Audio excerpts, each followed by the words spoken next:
বর্তমান বাংলাদেশের আতঙ্ক হচ্ছে রাসেল ভাইপার একটা সাপ। একটা কি? একটা সাপের ভয়ে মানুষ কতই না কিছু করতেছে। একটা সাপের ভয়ে খেতে কাজ করা বন্ধ করে দিতেছে। একটা সাপের ভয়ে ঘরের থেকে বাহিরে এসে বাহিরে থাকার ব্যবস্থা করতেছে, যে তাও ঘরে থাকবো না, ঘরে সাপ রয়েছে। অথচ আল্লাহ রাব্বুল আলামিন আমাদেরকে হায়াত দিয়েছে, যেই দিন আমাদেরকে এই দুনিয়ার মায়া ত্যাগ করে কবরে যেতে হবে, সেই কবরের জাহান্নামের ভয় আমাদের ভিতরে এখন পর্যন্ত আসলো না। প্রত্যেকটা সেকেন্ড চলে যাচ্ছে আমাদের জীবন থেকে, আমাদের ঘড়ির কাঁটার মতো আমাদের জীবন। একটা সেকেন্ড পার হয়ে যাচ্ছে আমাদের জীবন থেকে, একটা সেকেন্ড পার হয়ে যাচ্ছে। হাজার চেষ্টা করেন না কেন, লক্ষ লক্ষ বার কোটি কোটি টাকা দিয়ে চেষ্টা করেন না কেন, ওই একটা সেকেন্ড আর জীবনে ফেরত আনতে পারবেন কি? কখনো আনা সম্ভব না, আনা যাবে না। তাই তো আমাদের মৃত্যু, যখন আমাদের মৃত্যু যদি সকাল 7টায় হয়, কয়টায় হয়? সকাল 7টায় যদি মৃত্যু হয়, আধা ঘন্টার ভিতর বা 30 মিনিট, ধরেন 20 মিনিটের ভিতর আমাদের ঘর থেকে বাহির করে।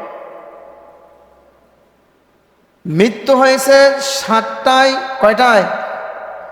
ঘর থেকে বের করা হয় 7:30টার ভিতর। তারপরে আত্মীয় স্বজন বা ছেলেপেলে থাকলে বলা হয় যাও মসজিদে যাও, বিভিন্ন মসজিদে যাও, মসজিদে গিয়ে ঘোষণা দাও অমুক ব্যক্তি, অমুক তার পিতার নাম, তার ছেলে আজকে সকাল 7টায় ইন্তিকাল করেছে, ইন্না লিল্লাহি ওয়া ইন্না ইলাইহি রাজিউন। মরহুমের জানাজার নামাজ জোহরের নামাজের পর তার নিজ বাসভবনে অনুষ্ঠিত হইবে। আপনি মারা গেছেন কয়টায়? 7টায়। 30 মিনিটের ভিতর ঘর থেকে বের করা হবে। আবার তারপরে 7:30টা থেকে 7:45 পর্যন্ত, এই 15 মিনিটের ভিতর আপনার গোসলের ব্যবস্থা করা হবে। 8টার ভিতর গোসল করানো শেষ করা হবে, বা 8:30টার ভিতর গোসল করানো শেষ করা হবে।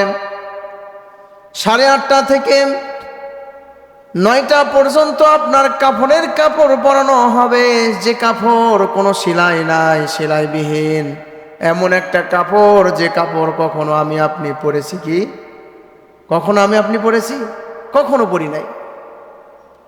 8টার ভিতর আপনাকে 9টার ভিতর কাফনে কাপড় পরানো হবে। 9:30টার ভিতর খাটনিতে রাখা হবে। 10টার ভিতর খাটনি ভিতর রাখা হবে, ও আঙ্গিনায় রাখানো হবে। মানুষ আপনার মৃত্যু কথা শোনা মাত্রই এলাকার লোকজন বাঁশের ঝাড় থেকে বাঁশ কেটে এনে আপনার শরীরের মাপ অনুযায়ী বাঁশ কাটানো হবে। কেউ আবার কবর খোঁড়ানোর চেষ্টা করবে, কবর খুঁড়তে যাবে। সকলেই আপনাকে সাজানোর জন্য, সকলেই আপনাকে বিদায় করানোর জন্য তাড়াতাড়ি করবে, যে বেশি সময় এই লাশটা রাখা যাবে না, তাড়াতাড়ি কি করতে হবে? তাড়াতাড়ি গোসল সারতে হবে, তাড়াতাড়ি কাফনে কাপড় পরানো হবে, তাড়াতাড়ি কবর খুঁড়তে হবে, কারণ লাশ বেশি সময় মাটির উপরে রাখা যায় না, ঠিক হবে না। সকলে আপনাকে বিদায় করানোর জন্য, এই দুনিয়ার মায়া থেকে, এই দুনিয়া থেকে পরকালে 3.5 হাত কবরের ভিতর দেওয়ার জন্য সকলেই তাড়াহুড়া করবে। অথচ আপনি 7টার আগে ছিলেন খুব সামান্য, 7টার আগে ছিলেন সবচেয়ে দামি একজন ব্যক্তি।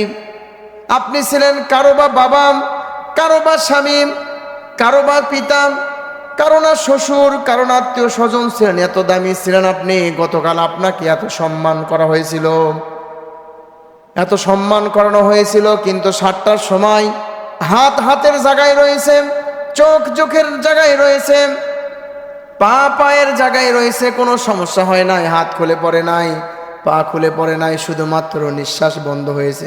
কি হয়েছে? শুধুমাত্র নিঃশ্বাস নিচ্ছেন না, আপনার দাম শেষ।